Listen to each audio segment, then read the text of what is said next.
గూడూరు నగర పంచాయతీలో గల జ్యోతి హై స్కూల్ యాజమాన్యం మరియు టీచర్లు ప్రభుత్వ నిబంధనలను ఖచ్చితంగా పాటించాలని, నిబంధనలను అతిక్రమిస్తే కఠిన చర్యలు తీసుకుంటామని మండల విద్యాశాఖ అధికారి ఎంఈఓ సునీలమ్మ హెచ్చరించారు. గూడూరు మండలంలోని జ్యోతి హై స్కూల్ టీచర్ మరియు డ్రైవర్ పిల్లలను కొడుతున్నారని ఆరోపణలు రావడం వల్ల తల్లిదండ్రులను విచారించగా ఓ డ్రైవర్ టీచర్ పిల్లలను ఇబ్బంది పెడుతున్నారని తెలిసింది. పిల్లలను కొట్టే అధికారం ఏ టీచర్కి లేదని, డ్రైవర్ ఇబ్బందులు పెట్టకూడదని, ఇకపై ఎవరైనా ఇటువంటి ఇబ్బందులు కలిగించినా స్కూల్పై తగు చర్యలు తీసుకుంటామని ఎంఈఓ సునీలమ్మ స్కూల్ యాజమాన్యాన్ని హెచ్చరించారు. మరియు జ్యోతి స్కూల్ కరెస్పాండెంట్ జిలానీ పిల్లల తల్లిదండ్రులతో మాట్లాడుతూ, ఇకపై డ్రైవర్లు టీచర్లు ఎవరైనా ఇబ్బందులు పెట్టినా మా దృష్టికి తీసుకురావాలని, విచారించి వాళ్ళని మందలించడమా లేదా తొలగించడమా జరుగుతుందని, గత 30 సంవత్సరాలుగా మా స్కూలు పేద పిల్లలకు సేవ చేస్తుందని, గతంలో ఎటువంటి సమస్యలు రాలేదని, ఇకపై కూడా అటువంటి సమస్యలు రాకుండా చూసుకుంటామని తల్లిదండ్రులకు హామీ ఇచ్చారు. ఏదైనా సమస్య ఉంటే మమ్మల్ని సంప్రదించి ఆ సమస్యలను మాకు తెలియజేసిన మేము ఆ సమస్యలను పరిష్కరిస్తామని అన్నారు.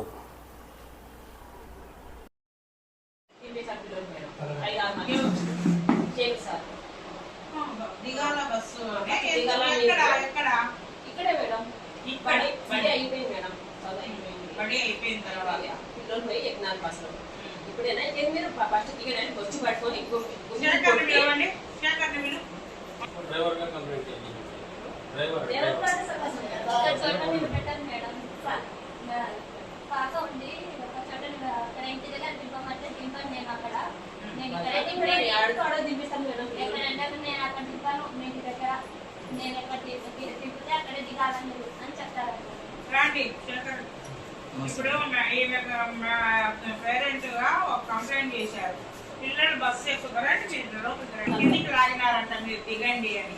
ఎందుకు లాగినారు?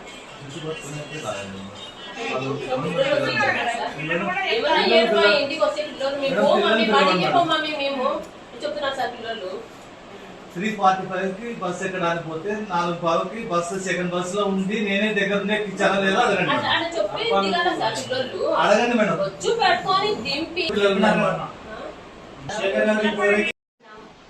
అట్లా ఎందుకు పడతారండి? ఇప్పుడు గవర్నమెంట్ స్కూల్లో పడకూడదు, ప్రైవేట్ స్కూల్లో పడకూడదు. ఎవరైనా శిక్ష ఉంటుంది మీకు, తమాషలు కాదు. ఇష్టం వచ్చినట్టు పట్టేది ఏమది? పిల్లలు కంప్లైంట్ చేసేంత వరకు వచ్చినారు అని అంటే వాళ్ళు ఖచ్చితంగా మీరు కొట్టి ఉంటారు. కొట్టకూడదు, అట్లా కొట్టడానికి లేదు, కొట్టకూడదు అంతే. అవన్నీ మళ్ళీ కొట్టొచ్చారండి కాదు, కొట్టకూడదు.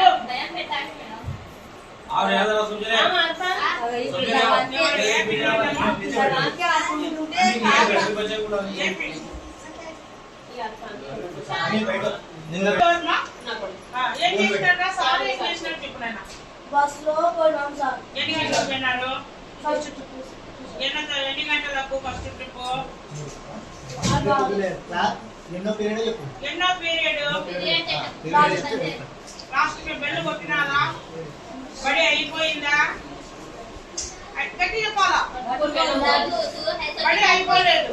బడి అయిపోకముందే మీరు బస్సు ఎందుకు ఎక్కినారు? మళ్ళీ సార్ దిగండి అన్నారు. దిగండి అన్నారు. దిగుతున్నాం టీచర్. ఎందుకంటే లేదని బొచ్చట తీసుకొని పోతున్నాం సార్. ఇప్పుడు క్లాస్ ఎక్కడం ఒకటి, సార్ దిగండి అన్నంత వరకు బాగుంది, కానీ బొచ్చు పట్టుకొని కొట్టడం మాత్రం సార్ తప్పు సార్. ఏం చేయకూడదు ఇట్లా. ప్రభుత్వ పాఠశాలల్లో కానీ ప్రైవేట్ పాఠశాలలో కానీ ఎక్కడ కూడా పిల్లలను దండించరాదు, కొట్టరాదు. అదేవిధంగా మరి ఈ పాఠశాలలో జరిగినటువంటి ఆ డ్రైవర్ దురుసుగా ప్రవర్తించడం కూడా సరికాదు. మరి యాజమాన్యానికి తెలియజేయడం ఏమనగా వెంటనే ఆ డ్రైవర్ను మార్చేయాల్సిందిగా తెలపడమైనది. మా స్కూల్లో చిన్న గొడవ జరిగిన విషయం మీరు అందరూ వచ్చినారు.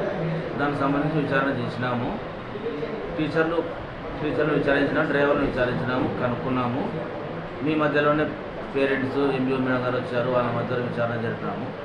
భవిష్యత్తులో ఏదైనా చిన్న చిన్న విషయాలు జరిగినా కూడా మేము జరగకుండా చర్యలు తీసుకుంటాము. టీచర్లను కానీ డ్రైవర్లను కానీ గ్రామ పంచాయతీలో పెట్టుకొని స్కూల్ నడుపుకుంటున్నాం.